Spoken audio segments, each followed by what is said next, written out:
好，而家我同大家講下中醫係點樣睇呢個抗癌藥同埋抗癌食材㗎啦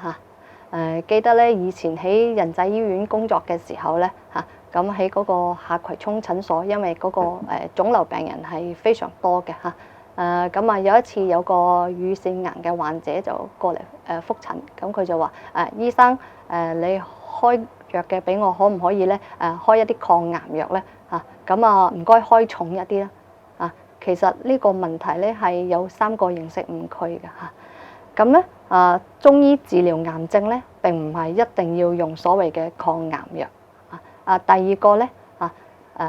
自古以嚟中醫藥其實冇明確嘅所謂抗癌藥呢一個概念嘅第3個藥物亦都唔係話開得越重佢嘅療效就越好嘅嚇。咁我哋平日啦嚇，好多腫瘤患者佢都會問下醫生，咁我平時食多啲乜嘢可以抗癌西蘭花椰菜花係嘛冬菇呢啲係咪都可以嘅？咁雖然係有研究證明係嘛西蘭花、椰菜花呢啲十字花科嘅食物，佢係有一定嘅抗癌作用嚇。咁嗰個香菇亦都係嘅所以臨床亦都有一個叫做香菇多糖嘅注射液，係可以抑制嗰個腫瘤嘅。但係如果係話靠食物嚟去抗癌嘅話咧，去預防癌症嘅話，其實係嗰個份量佢要非常大去提取入面嘅有關嘅物質，咁佢先至有呢個作用嘅。咁中醫其實係一個醫病係一個宏觀嘅概念嚟嘅，並唔係話我食呢一樣嘢佢就可以抗癌或者係可以防癌嘅。我哋醫病最重要係根據藥物嘅4氣5味係咪啊？百綱辨證咁樣嚟去通過一個立足病機先至可以去治療呢個疾病嘅。咁癌症其實都係一樣嘅佢只不過係一個比較兇猛比較棘手啲嘅疾病但係萬變不離其宗，我哋都係離唔開陰陽表裏寒熱虛實呢個百綱辨證嘅所以治療腫瘤咧亦都唔係話淨係用抗癌藥白花蛇舌草蒲公英呢啲咁樣入去就得㗎啦。最重要都係要立足病機係嘛寒症嘅病人你喺嗰個治療上面可能就要用溫熱嘅手段熱性嘅病人就要用一啲寒性嘅手段亦都因為嗰個腫瘤嘅病機係非常複雜嘅，寒熱虛實佢往往係錯綜複雜。咁所以嘅手段亦都唔係話單純一個用寒藥或者用熱藥，往往就係交叉夾雜而用嘅。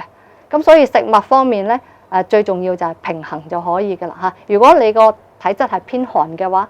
咁應該避免進食一啲過寒嘅食物啦，係嘛？如果你體質係偏熱嘅話避免進食一啲溫熱嘅食物啦。咁另外因為嗰個熱製物啦，咁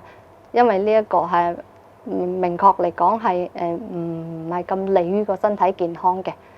咁所以都唔建議過度咁食用。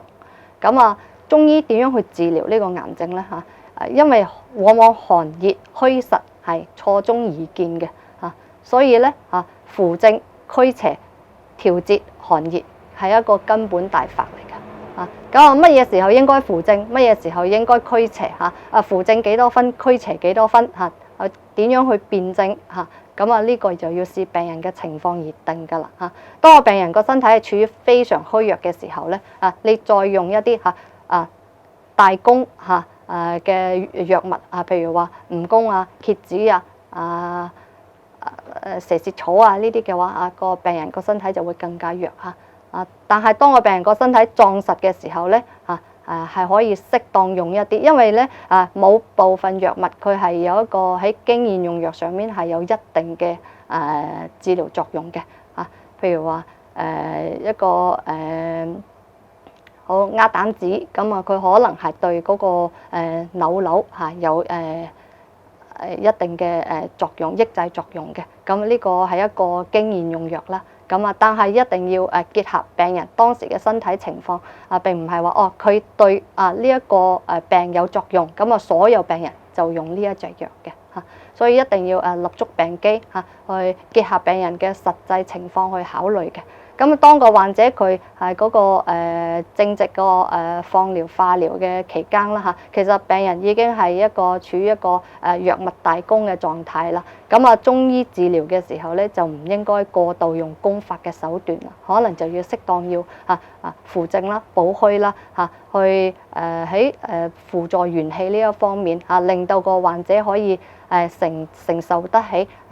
化療啦、電療啦呢一個攻法嘅手段嘅嚇，咁樣攻補結合嚇，患者先至係容易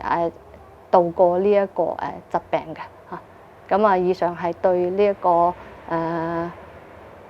所謂抗癌藥同埋抗癌食療嘅一啲見解嚇，多謝大家。